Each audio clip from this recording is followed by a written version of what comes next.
All right, so we've got our Siemens HMI. Let's hit start. You can see it's running now. And if we hit reset, that'll bring it back from step 3, 4, brings it all the way back to 0. Hit start again, it's back to running. Step 2, you see that about the 5th or 6th thing up there from the bottom. Hit reset, goes back to 0. And then start, get it going again. And then we can go ahead and hit the stop button this time. Stop button, the other one, there you go, stop button. Stops it, brings it back to step 1 there. And then start, so it doesn't come back to 0, it stopped at 1. And then reset brings it back to 0. And then let's go ahead and start that again. And she's going again, hit stop. And it dropped back to 1 instead of being at 2, but whatever. And then start. So that's basically, this is the simulator running now.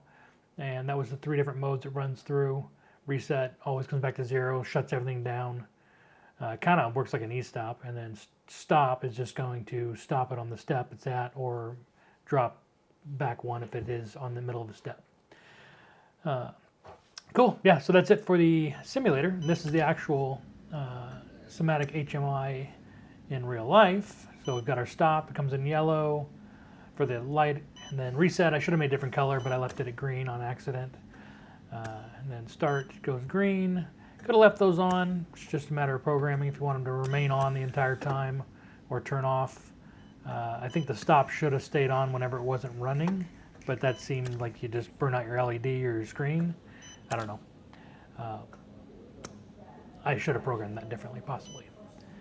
So here's the whole system running. You can see the little plunger comes down. That's step 1. Comes back up, step 2. Reset, which that was a bad time to reset it, and then restart it. I'll let it go a little further here. There you go, hit restart. That kills that, brings it back to the starting position.